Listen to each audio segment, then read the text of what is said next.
cordial saludo a todos nuestros televidentes y bienvenidos a su programa Raíces Culturales, un programa que busca llevar a ustedes nuestra riqueza cultural.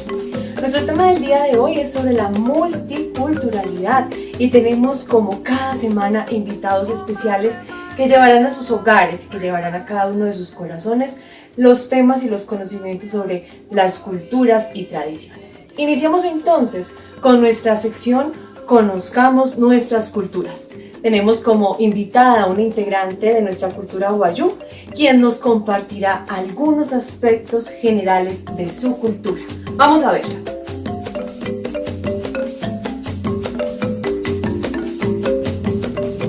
La cultura wayuu es un pueblo indígena que está ubicado en la península de La Guajira y limita con Venezuela. Esta cultura es de estructura matriarcal, es decir, que quien lleva la autoridad es la mujer. El pueblo wayuu utiliza la lengua materna para comunicarse entre sí de manera oral. El wayuu naiki siempre ha sido reconocido como la lengua de tradición oral dentro del ámbito social y cultural de la etnia. Actualmente, en el departamento de La Guajira, la comunidad wayuu está pasando por una crisis humanitaria en la que la vida de integridad de las personas de la comunidad está en riesgo por falta de acceso a agua potable y por el estado de desnutrición, en especial los niños y niñas y los adolescentes. Agradecemos a nuestra corresponsal Liliana Vera que nos compartió esta nota. Y otro segundo invitado del día de hoy tenemos a nuestra periodista Isabel Montoya, que nos tiene una entrevista especial para que conozcamos un poco más de la comunidad afroamericana. Vamos a ver la nota.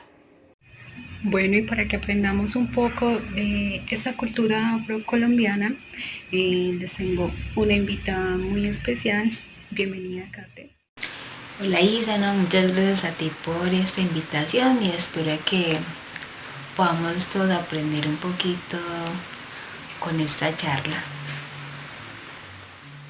Gracias, Kate. Y bueno, cuéntanos tú dónde naciste, tu familia, cuáles son tus raíces.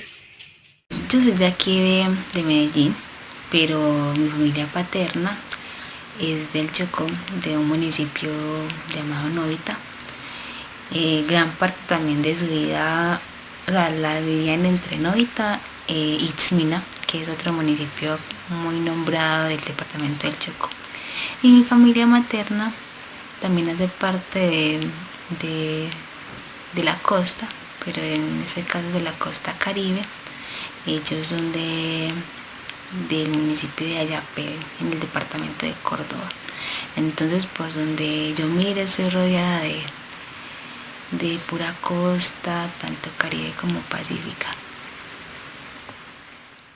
Como tal, que haya sido una tradición o costumbre en tu familia desde pequeña.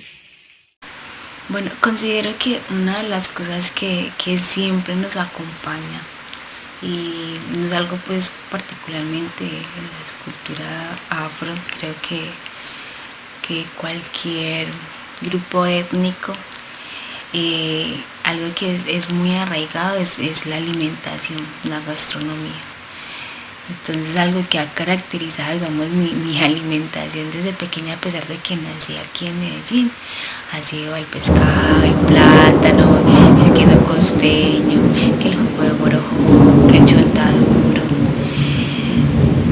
Entonces son esas cosas que siempre te acompañan y que, como mencionaba previamente, es muy muy propio de una cultura y difícilmente se pierde. Entonces mi mamá y mi papá llevan más de 30 años aquí en Medellín y créanme que ellos no van a cambiar una yuca, un plátano por una arepa, ¿no? Digamos que siempre va a primar ese tipo de alimentación muy propio de lugares de origen. Y yo en ese sentido sí siento mucha más afinidad por la comida costeña, ¿cierto? Tanto Caribe como Pacífica. Entonces, digamos que en festividades como fin de año se acostumbra también mucho a hacer como pasteles, estos envueltos en hojas de plátano, algo muy similar a lo que hacen en la región andina, que son los tamales, pero allá difieren un poco en su preparación y son muy característicos, o es muy común hacerlos en estas temporadas, ¿cierto? Como lo es, digamos, un fin de año. Kate, háblanos también, por favor, sobre aquellos ritmos musicales y si conoces algunas agrupaciones afrocolombianas. Bueno, en cuanto a la música, los ritmos afro se caracterizan porque salen a relucir esos instrumentos de percusión como lo son la marimba, los tambores, el conuno, y lo chévere de esos instrumentos es que hacen parte de nuestra herencia africana. Por ejemplo, se cuenta que cuando los negros y marrones, que fueron aquellos negros rebeldes que se rebelaron a esos procesos de esclavitud, se asentaron en estos sitios conocidos como palenques, en sus momentos de dispersión, traían a colación estos ritmos africanos, ¿cierto? Y entonces se ingeniaron una forma de construir estos instrumentos para de esa manera conservar esas tradiciones africanas, y que digamos que afortunadamente hoy en día podemos seguir escuchando. Entonces lo bonito de esto es que a través de la música y estos instrumentos se ha podido contar una historia, ¿cierto? Una historia que está marcada por sucesos un poco tristes, pero que finalmente hacen parte de la historia y que se pueden contar de esta manera, a partir de la música, de la danza. Por ejemplo, una danza insignia del litoral pacífico es el currulao, y este está acompañado de estos instrumentos, ¿cierto? La marimba, los tambores. Entonces eso me parece muy, muy bacano, muy chévere, que a pesar pues de los años, eso es algo que se ha podido conservar. Y por ejemplo, grupos como Herencia de Timbiquí hace uso de esos instrumentos dentro de sus composiciones. Entonces es muy bacano que esas generaciones se apropien de esa riqueza cultural y que puedan seguir conservando esas raíces africanas. A mí particularmente me gustaría saber mucho cuáles son mis orígenes africanos. Quisiera ser extrovertido como son ellos, y no saque esa espontaneidad, pero me parece algo muy bonito la forma en que se expresan con sus cuerpos a través de la música, los colores. Creo que eso es algo que caracteriza mucho a las comunidades afro, y que sería muy bueno que se siga conservando a través del tiempo. Una música con la que yo siento mucha afinidad, por ejemplo, es la salsa. Incluso hace un tiempo empecé a tomar clases de salsa, y en la academia en la que tuve la oportunidad de estar, me parece muy bacano porque retoma esos sonidos afroantillanos. Entonces hace un recuento de cómo la música africana ha tenido tanta incidencia en nuestra cultura. Entonces eso me pareció muy, muy bonito, y y creo que es algo que caracteriza mucho a las comunidades afro, la música, la danza, la forma en que ellos expresan un montón de emociones a través de sus cuerpos. Eso me parece algo muy bonito y muy significativo. Kate, ¿cómo piensas que podría ser una educación inclusiva, pensándonos en aulas de aprendizaje donde hay variedad de culturas? ¿Cómo crees que podríamos ayudarle a aquellas personas que, bueno, hemos visto temas de racismo, de poca tolerancia hacia el otro? ¿Cómo crees que podamos ayudar en las aulas de aprendizaje para que entonces en realidad exista la inclusión? Bueno, considero que es algo que depende mucho de nuestra educación en el hogar, ¿cierto? De qué valores se nos inculquen. Pero creo que una herramienta que puede tener mucho poder en ese proceso como de aprender de diferentes grupos étnicos puede ser el arte. Creo que todo lo relacionado con la danza, la música, puede ser muy llamativo a la hora de aprender sobre otros grupos raciales. Y puede y también puede ayudar a que aquellos que hacen parte de estos grupos, de estas comunidades, se sientan más orgullosos de lo que son y de sus raíces. Creo que otra cosa que puede tener mucha influencia es la forma en que se cuenta la historia, ¿sabes? Porque si bien la historia de estas comunidades que llamamos minoritarias ha estado marcada por la violencia, por la discriminación, creo que en medio de todo ese contexto se debe resaltar que independientemente de nuestra historia, todos podemos lograr y podemos tener las mismas oportunidades y no hacernos sentir como menos o más que otros. Yo, si bien mis raíces son muy importantes para mí y me siento orgullosa de ello, pero para mí algo que tiene mucho valor es saber que mi color de piel no define quién puedo llegar a ser. Qué bella muestra hemos tenido de nuestra comunidad afrocolombiana. Agradecemos mucho a nuestra periodista Isabel Montoya que nos ha regalado esta grandiosa entrevista. Como les dije en el inicio del programa, nuestro tema del día de hoy es sobre la multiculturalidad, así que conversemos un poco acerca de la definición. ¿Qué es multiculturalidad? ¿Qué es multiculturalismo? Bueno, cuando hablamos de multiculturalidad o multiculturalismo, podemos decir que es una teoría filosófica y política cuyo objeto consiste en teorizar sobre cómo debe procederse frente a las diversas etnias que tenemos, a las diversas comunidades. Entonces, conversar sobre esos principios étnicos y también el multiculturalismo desde la óptica estatal implica entonces la aplicación de unas políticas de inclusión y reconocimiento.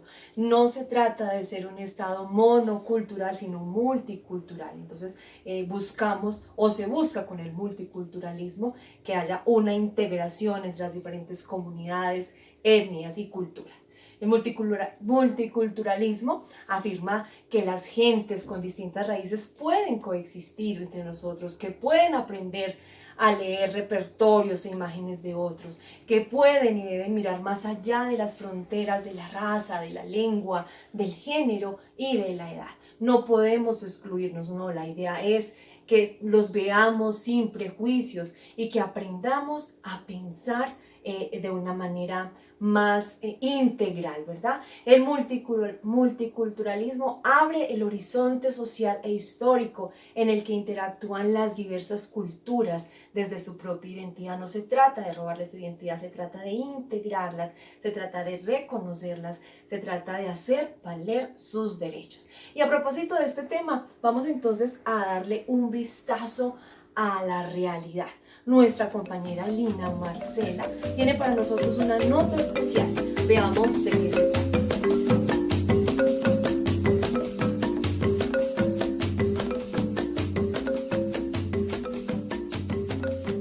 Muy buenas noches a todos los televidentes que nos acompañan en este bonito espacio de su programa Raíces Culturales, desde la sesión Hablando con la Comunidad. Hoy queremos invitarlos a participar de esta maravillosa entrevista que hemos tenido con la señora Verónica Rentería Guevara. Ella es trabajadora social, actualmente está adelantando un magíster en Derechos Humanos.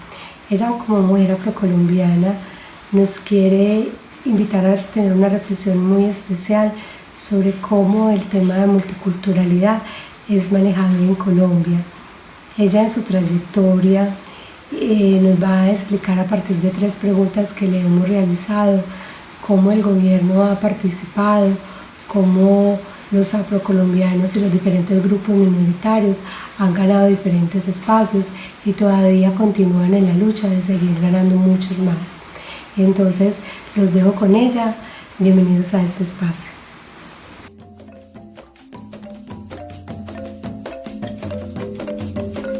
Reconocer la identidad cultural de los grupos étnicos que existen en el país. Bueno, primero permite reconocer la historia de diferentes, digamos, momentos de opresión que se han dado de manera histórica, consecutiva. Permite reconocer que estos grupos étnicos, y retomo un poco desde mi perspectiva como mujer negra, hemos tenido una lucha continua y hemos tenido procesos de resistencia para lograr mejorar nuestra calidad de vida, para lograr mejorar lo que ocurre en nuestros territorios. Sin embargo, por supuesto, el proceso no busca una resistencia todo el tiempo, porque todo el tiempo no podríamos vivir en resistencia.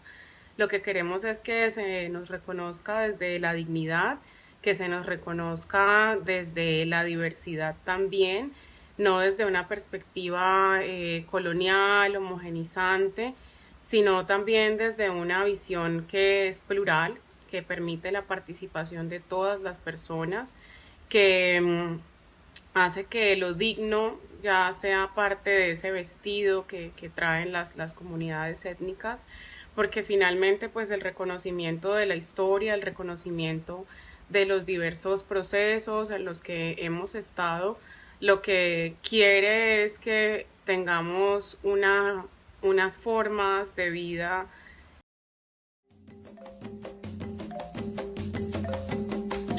Bueno, el Estado colombiano no tiene un reconocimiento real de los grupos minoritarios, toda vez que solamente hay como una mención, digámoslo así, de tipo constitucional, una mención en las diferentes políticas públicas que trabaja, pero en el marco de las realidades, de la aplicación para la mejora de la calidad de vida de los grupos étnicos, diríamos que no se encuentra realmente aplicado este enfoque. Por supuesto, para esto se tiene que hablar de unas estructuras, o más bien la responsabilidad de esto son unas estructuras que están relacionados con el racismo estructural de base que existe en el Estado colombiano y que sigue permeando las decisiones políticas frente a lo económico, lo cultural, y específicamente frente a lo económico, porque finalmente si vemos los lugares que más habitan las poblaciones étnicas, pues son los lugares que tienen un histórico más amplio de abandono estatal.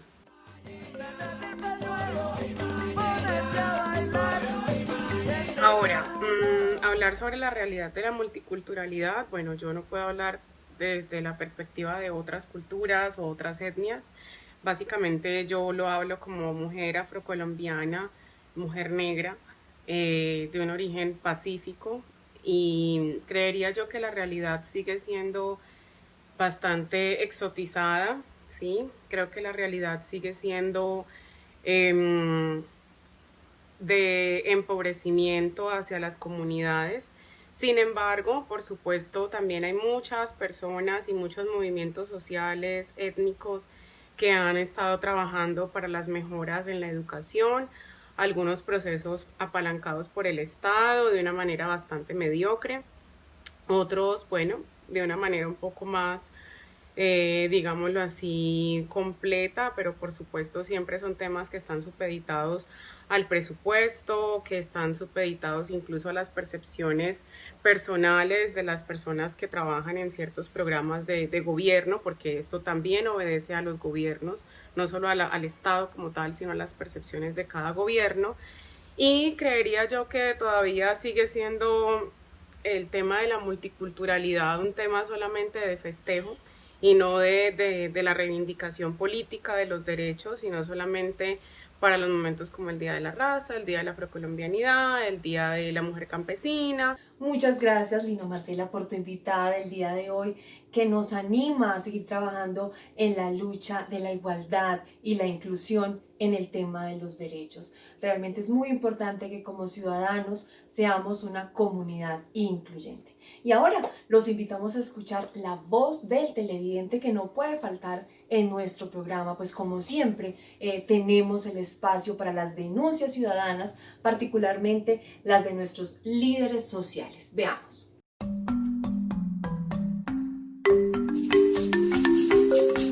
Muchas gracias. Soy una lideresa del pueblo indígena. Nuestro pueblo indígena nos manifestamos de diferentes formas. En este momento vamos a aprovechar este espacio para manifestar la inconformidad y la falta a nuestros derechos por una empresa que ha otorgado la licencia para estudiar parte de nuestras reservas naturales que están dentro de nuestros resguardos. Y pensamos que están faltando a esta Constitución Nacional, porque desconocen los derechos que tenemos nosotros, que nos otorgó la Constitución, como el artículo 7, que da el derecho a las minorías, el 286, el 329 y el 357, que habla sobre el derecho a los territorios. El INDEREN ha otorgado la licencia a estas empresas para estudiar sin autorización de nosotros, sin contar con nuestra opinión ni con nuestras manifestaciones. Los mayores me han encargado esta responsabilidad de divulgar y de manifestar esta inconformidad, esta falta a nuestros derechos, y cual nosotros no queremos que esta empresa se venga a meter acá, a dañar la naturaleza. Nosotros estamos llamados a cuidarla y a mantenerla en equilibrio, a vivir con ella en equilibrio, y no lo están haciendo. Gracias por escucharnos. Y para finalizar nuestro programa, los dejo con la voz de los pequeños, quienes también tienen su espacio en nuestro programa y quienes también exigen que sus derechos culturales no sean vulnerados. Veamos. Mi nombre es Luz Adriana Torres Mendoza, de la comunidad Yunque Resguardo Campo Alegre. Es importante que se sepan proteger nuestros derechos como niños indígenas vivas, ya que en nosotros está el futuro y debemos tener como prioridad conservar nuestra cultura en mi comunidad. Maya Jainta, Cinta Gabriel Tu Romero Bonimento, Guayú, Indiana, Tea, Suruje, Oite, tu comunidad, Yare Chisa. Vea te pichi cancha hijas, no woman, tu cojuta, Karu, vea te pichi Guayucan. Así reíni, vea, ni ve su tanacacua. Me llamo María Angélica Vence Ovalle. Soy Yupa de Cañopadilla. Porque es importante proteger los derechos de los niños, porque tenemos derecho a la vida, a la salud, la educación, las viviendas, no a la discriminación, no a la pobreza. Tenemos derecho a la familia, a la cultura y identidad. Bueno, y con estas bellas voces que esperamos se escuchen, nos despedimos en el día de hoy y hasta la próxima semana. Y recuerden, un pueblo que se identifica con su cultura es un pueblo invencible. Nos vemos la próxima semana en su programa Raíces Culturales.